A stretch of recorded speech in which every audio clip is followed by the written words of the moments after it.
Bem-vindos ao Psicocast. Meu nome é Rebeca Torres, eu sou estudante de Psicologia do segundo semestre aqui na Uninasal e hoje é um ótimo dia para se falar sobre saúde mental. Eu tô aqui com mais duas amigas de graduação. Oi, eu sou a Jamile. Oi, eu sou a Celine. E a nossa convidada de hoje, Érica Medeiros. Oi, imitando vocês. Eu sou a Érica Medeiros, psicóloga clínica, também me formei aqui na Nassau e é um prazer enorme fazer parte desse projeto e contribuir com a psicologia. Então, para iniciar nossa conversa de hoje, vamos falar de ansiedade. O Brasil é líder no mundo em prevalência de transtornos de ansiedade, de acordo com a pesquisa da Organização Mundial da Saúde. Novos dados divulgados apontam que 26,8% dos brasileiros receberam diagnóstico médico de ansiedade. Um terço da população mais jovem, de 18 a 24 anos, é ansiosa. Líder dentre todas as faixas etárias do Brasil. Érica, como podemos lidar com a ansiedade em meio às crises? Pois é, gente, essa pergunta aí, né, ela vale milhões, inclusive, assim, não tem uma resposta definitiva, a gente tem sugestões. Eu vi esses dias na internet falando que a geração dos anos 2000 é a geração que mais vem atravessando, né, transtornos de ansiedade. Isso é um problema que a gente precisa pensar sobre. E, assim, se eu pudesse falar, uma proposta número 1 é pedir ajuda.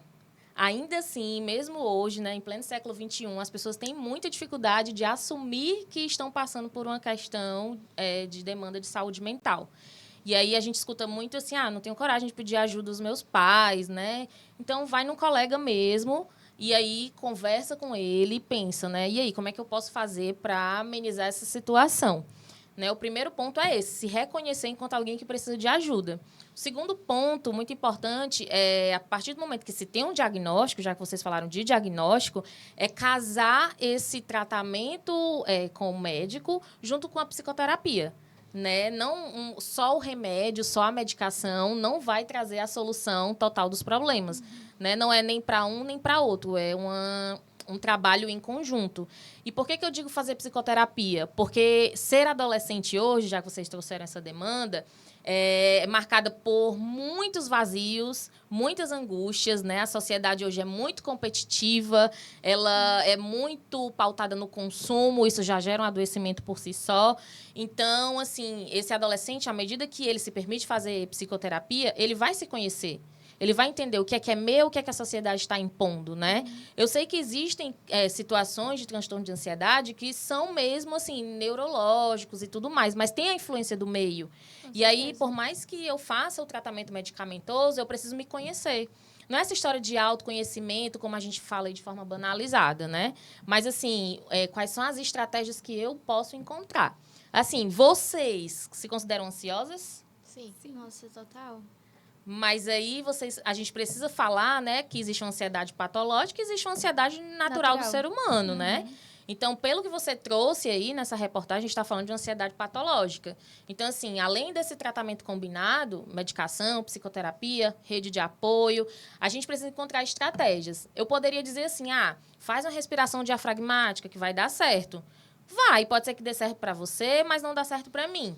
Né? Então, eu posso sugerir, faz aquela estratégia de contar objetos que estão ao teu redor. Né? Vocês já ouviram falar nessa estratégia? Sim. Existem outras estratégias que são, fica parado num canto, segura na mão de alguém até aquele boom passar. Né? Então, assim, é muito individual, sabe? Existem aí muitas sugestões, mas a gente tem que entender assim, o que é que se aplica a mim.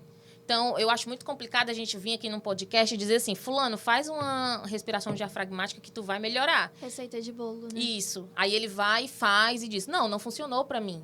Né? E eu falo isso por experiência, né? Assim, a respiração, eu não consigo nem respirar quando eu tô com crise de ansiedade. Então, para mim, eu chamo alguém, por favor, me ajuda, segura minha mão e traz um copo d'água. Espero aquilo ali passar e vou trabalhar minha ansiedade na psicoterapia, junto com o tratamento medicamentoso, né? A gente também não pode iludir a galera e dizer assim, vai dar bom fazer isso daqui, certo? Então, é muito trabalhar o autoconhecimento, pedir ajuda, ter rede de apoio e ir buscando o que vai ser bom para ti naquele momento, certo? Certo. Saber identificar a causa, né? Exatamente. Os e assim, gatilhos. Isso. E vai ter muita gente que vai passar meses na psicoterapia e não vai saber qual é a causa. sabe? Então, por isso que a gente precisa ir buscando essa compreensão. Porque se você não descobre a causa, se você não age ali na causa, tudo vai ser paliativo. Com certeza. É bom né? racionalizar as coisas também, né? Pra ver que muitas coisas nem existem. A gente que tá pensando no futuro. Sim, a gente Exato. cria cenários, né? Exatamente. Mas uma coisa que, enquanto psicólogo, né, a gente nunca pode fazer é o paciente chegou para mim e diz que tem medo de tal coisa e dizer, não, isso não existe, você está criando esse cenário. A gente vai entender por que ele traz isso como uma angústia. Né? Ah, eu tenho medo de não ser ninguém na vida. Aí eu vejo, o cara é inteligente, vou dizer, não, tu vai ser sim. Não, eu tenho que partir, por que você acha que não vai ser ninguém? Por que tá te angustiando essa decisão para que tu vai prestar vestibular, por exemplo? São as chamadas Certo? crenças limitantes, né? Dentro da TCC, né, são as crenças limitantes. Na minha abordagem da CP, a gente vai por outra perspectiva, mas tudo está tratando de uma mesma causa, né, que é o bem-estar. E que é uma sensação individual de cada um. Exato. O nosso segundo eixo vai ser sobre depressão. E hoje eu trouxe a definição do Andrew Solomon, do livro O Demônio do Meio-Dia, Uma Anatomia da Depressão. Um calhamaço, viu, desse tamanho. E nesse livro ele define depressão como: sabe aquela sensação quando você escorrega e fica no ar por milésimos de segundo? Aquele medo, aquela incerteza e aquela falta de controle. Isso é depressão. Só que em vez de milésimos de segundo, ocorre por meses ou por anos. E dentro disso, a gente queria te perguntar quais são os principais sintomas da depressão e por que ela vem se alastrando por boa parte da população. Porque hoje já 8% da população mundial já é diagnosticada com depressão. Sim. É interessante, né, que eu lembrei agora que a minha avó, ela sempre diz assim, eu tô com uma pré-com-dia. Talvez vocês nunca ouviram falar nessa palavra, né? Não. Mas, assim, uma angústia que nunca cessa, que nunca passa. Ela não é momentânea, né? A crise de ansiedade, ela tem aquele boom, mas depois ela vai amenizando. Ela tá sempre presente, mas ela tem um momento que ela dá uma amenizada, né? Já na depressão, a gente vai ter... Todas as duas são incapacitantes, né? Vai prejudicar a sua vida, o seu cotidiano. Mas na depressão tem mais um recolhimento, uma apatia, uma falta de vontade de existir, né? De viver. É como se fosse, assim, perder o sentido. Uma adenonia, né? Exatamente. E aí, gente, o que é legal falar, assim, o que é importante falar é não confundir tristeza com depressão, né? Todo mundo fica triste, faz parte da existência humana, né? Inclusive, adolescentes gostam de sentir essa tristeza profunda e tá tudo bem, terminei meu namoro. Meu Deus, nunca mais vou namorar com ninguém. É importante que sinta também, né? E é importante que essa sinta. intensidade dessa Isso, é fase, importante ele achar que o amor se perdeu, porque faz parte da construção dele enquanto ser Se humano. permite sentir, né? Se permite Exatamente, sabe? Mas aí a gente tem que entender, assim, até que ponto essa tristeza está afetando. Está impedindo minhas atividades diárias? Por exemplo, eu não estou conseguindo ir para a escola, não estou conseguindo ficar acordado, não estou conseguindo tomar banho, escovar os dentes, né? Porque as demandas básicas da vida, pentear o cabelo, gente, é muito comum quando você vai conversar com pessoas deprimidas, terem dificuldade de atividades básicas de higiene. A pessoa não tem força para existir mesmo, para levantar, né? E aí você vai lá, menino, levanta, deixa de frescura. Mas é algo que é muito maior, né, do que uma vontade. Não parte da vontade, sabe? É algo que está para além. Então, assim, os principais sintomas é uma tristeza profunda, como se você estivesse assim, num poço, né, bem profundo, escuro, vazio e não tem ninguém. E aí, associado a esse sentimento, aí vem o choro recorrente, né? Pessoas que não conseguem chorar, sentem aquela vontade de chorar, mesmo que não saia as lágrimas, né? Vem também aquele sentimento de vergonha, de, poxa vida, eu sou um fracassado, nada para mim dá certo, eu não tenho força para ir trabalhar. Então, assim, são sintomas que até se complementam muito com a ansiedade. Geralmente, a pessoa que está com depressão, ela também tem situações, né, de ansiedade, porque é como se ela não estivesse pronta para encarar o mundo. Né? E os adolescentes, eles têm esse hábito de sentir mais. Não necessariamente vai ser depressão. Mas se você achar que a sua tristeza está te incapacitando para as tarefas básicas, ir para a escola, sair com os amigos, né? Eu sempre bati uma bolinha, mas agora eu não tenho mais vontade. Aí é bom já dar uma, né? Opa, peraí, será que está acontecendo alguma coisa? Né? E entender duas coisas que eu gostaria de dizer para os adolescentes. É assim, entender que tristeza existe e que se essa tristeza estiver me incapacitando, buscar ajuda mais uma vez, né? Sozinho não dá para atravessar esse tipo de situação e de demanda, de sofrimento. Com certeza. E eu acho que, além de tudo isso que você falou, né, é ter a noção de que existe, sim, uma perspectiva de futuro. De que existe, sim, uma possibilidade de um futuro, na verdade, né? De que, por mais fundo que pareça, por mais constante que essa apatia seja, em algum momento as coisas vão ter que mudar, Isso. entendeu? Tudo na vida é passageiro, as coisas eu boas, concordo, as coisas ruins. Eu concordo, mas a gente tem que ter um pouquinho de cuidado, né, nesse tipo de fala, porque, por exemplo, a depressão ela pode desencadear um desejo de não mais existir e chegar em um suicídio. Sim. Por isso que uma das coisas que a gente mais pergunta é assim, né, quando a gente quer avaliar se tem um risco de suicídio naquele quadro de depressão. A vida vale a pena ser vivida? E aí se ele disser não, você tem planos para o futuro? Não. Aí a gente já tem que ficar ainda mais antenado para cuidado. Porque, assim, às vezes você diz assim, sempre tem. Não, Rebeca, tem vezes que não tem, você não consegue encontrar. Sabe? Tem pessoas que passam a vida toda buscando esse sentido. Por isso que não dá para atravessar sozinho, sabe? Se você chegar para a pessoa e dizer assim, tem sentido sim, tenta, busca. Às vezes você pode aprofundar ainda mais a tristeza, né? Vai depender de como a certeza. pessoa estiver naquele momento. E esse é o nosso cuidado enquanto futuros verdade. psicólogos, né? É verdade, Então- porque quando você diz, tipo assim, existe sim uma perspectiva, isola ainda mais essa pessoa, né? Porque mostra que só ela não consegue sentir, só ela não consegue ver. Faz muito sentido o que você falou. Exatamente. E também não existe uma depressão sem uma ansiedade prolongada e prévia, né? Porque a ansiedade, ela nos move, mas ela também nos paralisa. Sim. E geralmente, né, gente, essa paralisia, assim, da vida, ela vai trazendo uma sensação de que você não é nada, que a vida não faz sentido, porque você não consegue avançar, sabe? E aí, quando você diz assim, vai, tenta, você acaba frustrando aquela pessoa, porque fica parecendo que é fácil, né? Quem tá de fora, parece que é muito fácil. Poxa, tu tem tudo, cara. Tu tem uma família, tu tem dinheiro, tu tem escola, tu tem amigos. Por que tu tá sentindo isso? Isso é uma forma de você jogar a última pá na pessoa e ela ficar lá naquele buraco. É melhor do que ficar dizendo o que a pessoa tem, é dizer assim, o que é que não tem? O que é que tá faltando pra ti, cara, pra eu te ajudar? Tem alguma coisa que eu possa fazer? Se ele disser, não, nada. Pois eu vou ficar aqui do teu lado, né? Quando tu estiver mais triste, me chama, eu vou ficar calado. Né? É o acolhimento, sabe? Exato. Mais do que estratégia, dicas do que fazer. É a chave. É tipo, tô aqui contigo, te entendo, né? Não sei exatamente o que você tá sentindo, mas eu te entendo, né? Porque, assim, os adolescentes, eles não têm muita paciência. Ai, meu Deus, aquele menino ali é muito... Como é que vocês chamavam, hein? Emo, né? Nem fala mais isso. Você é muito emo, ele tá sempre... Ai, que triste. A gente não tem paciência e acaba isolando essas pessoas. E são as pessoas que mais precisam de atenção. Com né? certeza. Seja do professor que percebe, né? Seja do familiar, seja de um colega. Se você percebe que o colega está sem perspectiva de futuro, tem se mutilado, né? Aí você vê que a situação já está mais complexa, trazendo um risco de vida. Aí você tem que ter estratégias, né? De pedir uma ajuda profissional, de avisar um familiar, porque a gente perde mesmo muitos adolescentes por causa da depressão e do suicídio, né? E é importante a gente procurar ajuda logo no começo, né? Porque o nosso cérebro, ele meio que se acostuma a ficar depressivo. E vai ficando mais difícil de ter a remissão dos sintomas. Isso. Com certeza. E não falar assim de uma cura, prometer uma cura, né? Porque, gente, a cura é algo que é bem complexo para a psicologia. Vocês não podem chegar e dizer assim, faz tantas sessões que eu vou te curar. Às vezes o paciente só vai aprender a lidar com aquela depressão. Não significa que ele vai deixar de ter. Né? E ok, tem gente que convive com diabetes pro resto da vida, convive com outras doenças, né? Ela vai aprendendo a conviver com esses sintomas, sabe? É a remissão dos sintomas, né, que a gente fala. Exatamente, Ou então aprender a viver com aquela tristeza, né? Mas de uma forma mais saudável. Tem como conviver de forma mais saudável com a tristeza? Tem, gente. Tem, né? Com certeza.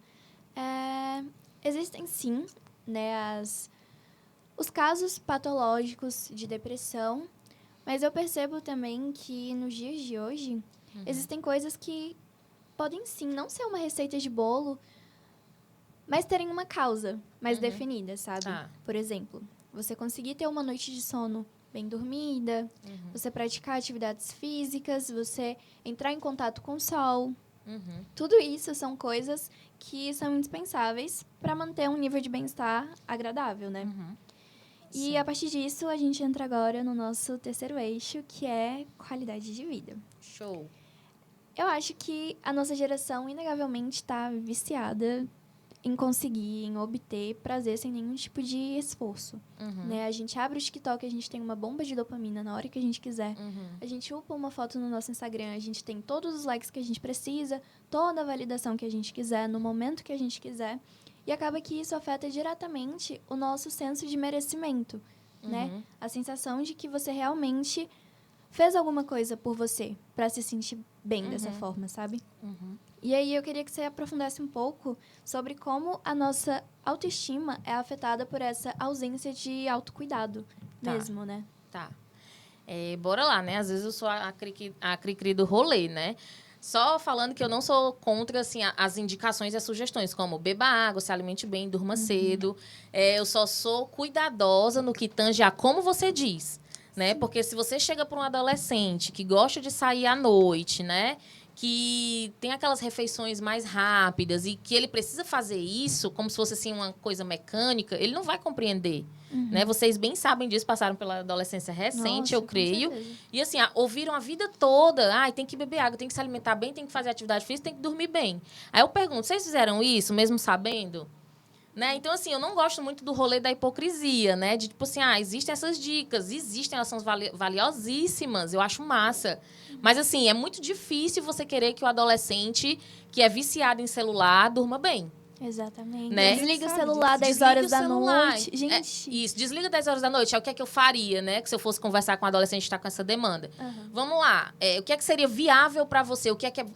Como é que você costuma dormir? Que horas? Ele vai dizer, vixe, mulher, eu durmo lá para as 1h da manhã.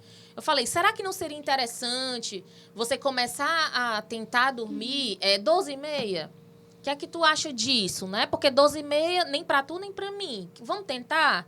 Sabe? Eu não vou dizer assim, não, cara, tu dorme 1 hora, pelo amor de Deus, teu corpo vai ficar fraco, tu tem que dormir 10 horas, se nem eu durmo.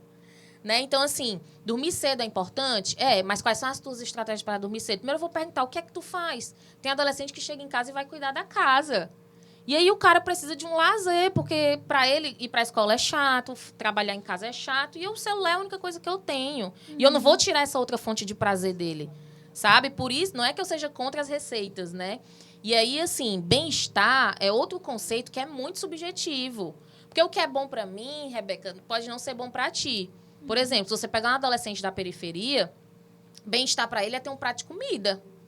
Né? Se eu pegar uma garota de classe média alta, bem-estar para ela é ter ido ao salão, né? Então, assim, quais são as dicas de bem-estar? Peraí, eu tenho que entender o contexto. Esse adolescente passa por privação de alimento. O que é que eu tenho que fazer enquanto psicólogo? Lutar por melhorias e por menos desigualdade social. Isso é papel da psicóloga? É papel da psicóloga.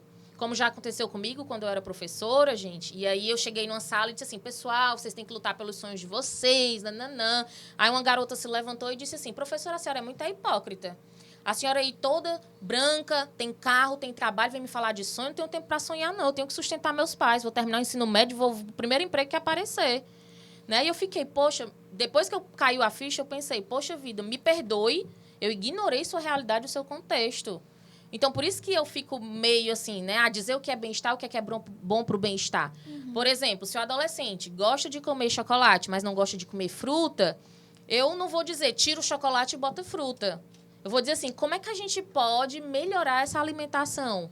Né? Para trazer a maneira que fala, né? A maneira que maneja a situação. Exatamente, porque senão você vai gerar para o adolescente outro quadro de ansiedade. Poxa vida, eu não consigo dormir cedo, eu não me alimento bem, eu não... Sabe? Mais uma lista de fracassos, né?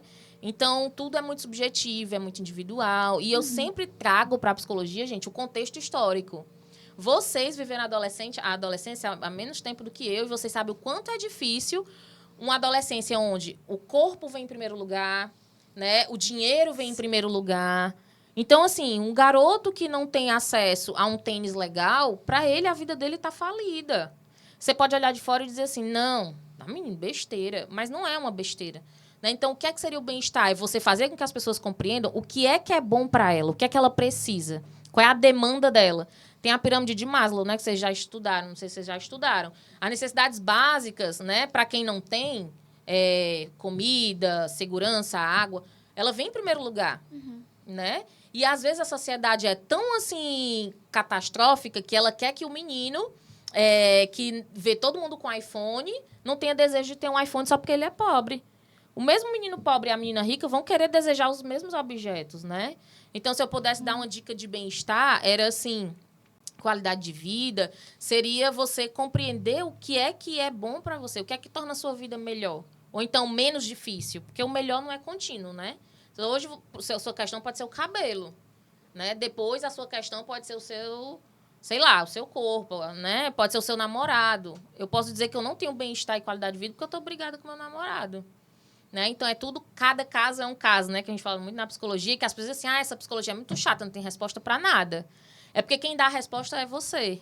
Não sou eu, enquanto psicóloga. Eu venho te ajudar a facilitar e a encontrar isso, sabe? Entendi. Mais ou menos por Então, aí. é meio que objetivar um equilíbrio, né? Exatamente. E saber que o equilíbrio não é uma constante. O equilíbrio, ele é também, sabe, cheio de altos e baixos. Ok. Agora a gente entra no nosso quarto eixo, né? Que é sobre amor próprio. Amo. A gente recebeu muita demanda, né? Uhum. Principalmente das meninas, falando sobre término de namoro, sobre o quanto a identidade pessoal delas estava ligada ao relacionamento delas, né? Certo. Porque ainda mais quando você é adolescente, você está se descobrindo. Quando você entra nesse processo de se descobrir com outra pessoa, Uhum. para se desvincular depois é muito complicado, né? Sim. E aí a gente queria desenvolver um pouco sobre isso, dessa perspectiva. Tá, acho massa, né? Falar sobre isso. Amor próprio, né? Como se eu fosse ali na farmácia e dizer assim, me dá aqui uma dose de amor próprio, vou beber e vai dar tudo certo, né? Amor próprio é uma construção. E ela é uma construção individual e coletiva, né? Nós já estamos habituados a dizerem como que a gente tem que ser. Existe um perfil que a gente tem que ter. Nós, mulheres, principalmente, sabemos bem disso. Né? Para a mulher se amar, para ela dizer que está se amando, ela precisa estar com um corpo X, um cabelo Y, ela precisa ter um namorado X, ela precisa ter roupas, né, Z. Então, assim, já tá dito pra gente, já tá imposto o que é que você tem que ter para se amar. Aí, imagina aí como é que é essa incongruência, né? Trazendo aqui o Carl Rogers. Me disseram que para se amar eu tenho que ter tudo isso e eu não tenho porra nenhuma, eu não tenho nada. E aí eu vou trazer o meu exemplo, né? Já que você trouxe relacionamentos. Assim, quando o meu primeiro namorado, eu achava que, assim, poxa, ele tá fazendo um favor em namorar comigo, porque eu sou uma mulher gorda, né? Sou uma adolescente gorda. E aí eu já achava que era um favor. Então, assim, ele me ama, então eu posso me amar também, né? Porque tem alguém que tá validando aqui a minha pessoa. E aí, um dia antes de fazer 1 ano de relacionamento, ele acabou comigo. E quando uma colega foi perguntar o motivo, né? Adolescente adora fofoca, né? Tinha nada a ver me perguntar. Ele falou, não, eu gostaria de estar com ela ainda, mas eu terminei porque ela é gorda e eu tenho vergonha do que a galera fala, né? A galera implica. E aí, meu amigo, eu não tinha amor próprio nenhum. Já me odiava por ser uma pessoa gorda, porque desde criança disseram que ser gorda é horrível, né? Eu nem tive tempo de pensar, já me disseram. E eu pensei, pô, ele tá coberto de razão, né? Vai, que cara escroto, mas tá coberto de razão, porque ele não precisa passar por isso, ter que os amigos dele ficarem xingando ele ou qualquer coisa do tipo, e eu introjetei aquilo pra mim. Então, assim, eu fiquei esperando até os 30 anos pra dizer, me odiando, na verdade. Até que eu conheci um coletivo de mulheres gordas, comecei a trocar ideias, todas tinham passado por situações parecidas. Comecei a seguir mulheres gordas no Instagram e achar elas lindas e maravilhosas. Fiz um ensaio fotográfico, né? Não era nu, mas era assim, tinha uma pegada mais assim artística, né, do corpo mesmo, com essas mulheres. Eu disse assim, caraca, eu sou linda demais. Espera aí, a partir de agora, né, trabalhei muito na terapia. E, assim, depois que eu descobri que eu era linda demais, aí eu tô com dificuldade para namorar. Porque, assim, eu não aceito qualquer coisa. Sabe? Então, assim, o amor próprio, ele é uma construção. A minha demandou 30 anos, né? Vocês sabem que a temática do meu Instagram são mulheres gordas. E, às vezes, as mulheres olham pra mim, como é que tu vai se amar sendo gorda desse jeito? Porque foi uma compreensão minha, foi uma construção minha, né? De me aceitar, sabe? E aí, nos relacionamentos, acontecem de a gente esperar que o outro valide quem eu sou, né, quem eu vou ser. E é muito complicado essa ideia de amor próprio, sabe? Porque, assim como as outras questões aqui, elas oscilam, não é todo dia que eu tô me amando. Mas é muito difícil eu me chatear se alguém me disser assim, ei, sua gorda. Eu não me chateio mais, eu digo, eu ando com a blusa escrita aqui, gorda, né? Assim, pra vocês talvez seja um pavor engordar. E tá ok, porque vocês são magrinhas, né? Mas, assim, isso não invalida o meu amor próprio e o seu por ser uma mulher magra, né? Então, é muito, assim, aquela história que dizem, né? Que às vezes é até clichê. Eu tenho raiva que tudo vira clichê. Mas, assim, a partir do momento que você se aceita, você passa a não aceitar determinadas coisas. Mas é muito verdade, né? Se ele disser assim, não quero estar contigo porque tu é gorda, eu digo, vai lá, né? Porque eu quero outras coisas, né? Eu acho que isso vai muito no último questionamento que eu levantei, né? Sobre não receita de bolo, mais maneiras da gente se cuidar, né? E como Isso. essa ausência de cuidado vai afetar a nossa autoestima. Porque, Pois é. por exemplo, uma vez que você se condiciona a... São coisas pequenas, né? Sempre Uhum. começa pequeno. Uhum. Tipo assim, ai, eu vou deixar pra alisar o meu cabelo quando estiver perto do meu namorado chegar. Uhum. Porque aí eu quero estar linda pra ele. Uhum. Tipo assim, por que você tem que esperar?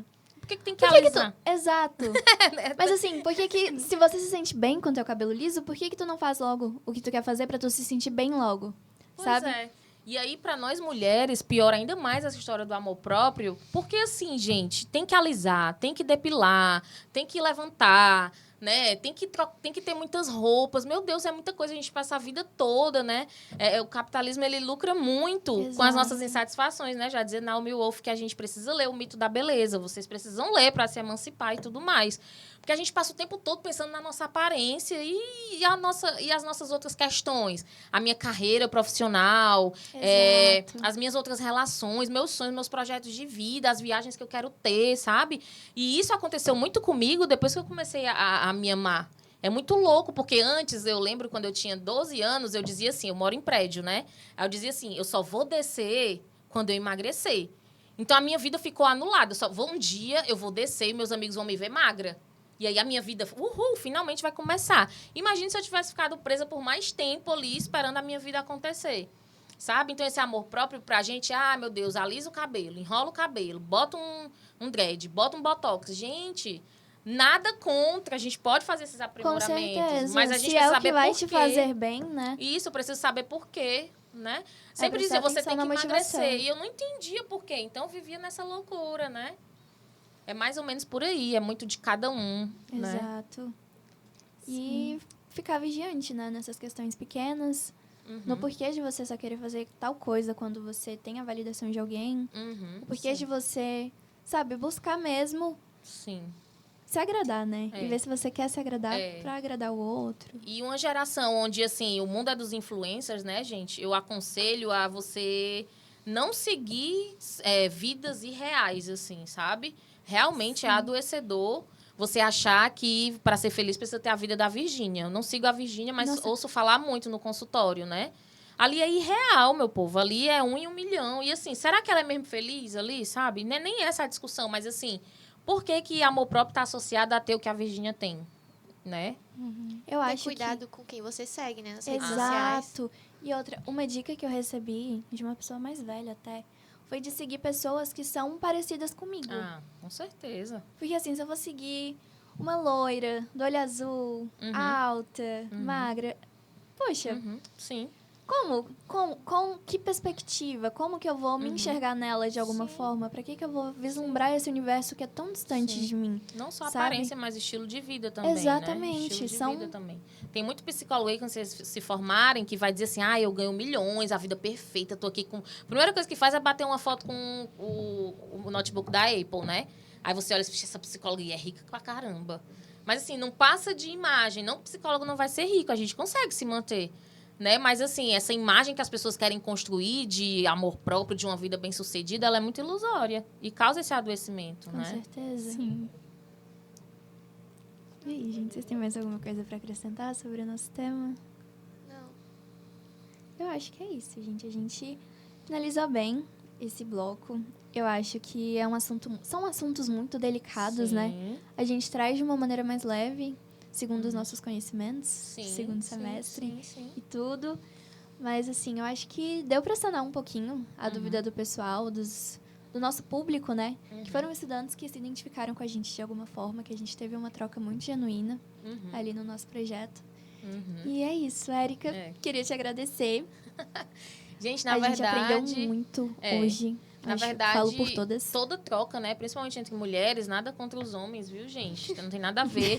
Mas é porque, assim, na hierarquia dos oprimidos, nós estamos ali, né? A gente precisa ter essa compreensão. Então, quando a Com gente se certeza. une, a gente se fortalece e cria estratégias. Então, assim, fico feliz de ser um projeto feito, composto, né, por muitas mulheres. Fico feliz que vocês estejam dando vozes, né, a outras pessoas e principalmente aos estudantes, né, do ensino médio, que eles precisam desse acolhimento, que ainda não há projetos para ter psicologia nas escolas, né, de fato.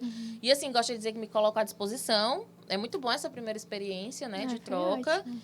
E é isso, assim, agradeço demais né? É isso. E eu gente. desejo que o projeto de vocês aí avance para além da graduação. Ai, muito obrigada. A Obrigada. gente vai tocar isso da melhor forma possível, né? Muito E bom. é isso, gente. Esse foi o nosso Psicocast de hoje sobre saúde mental. Show.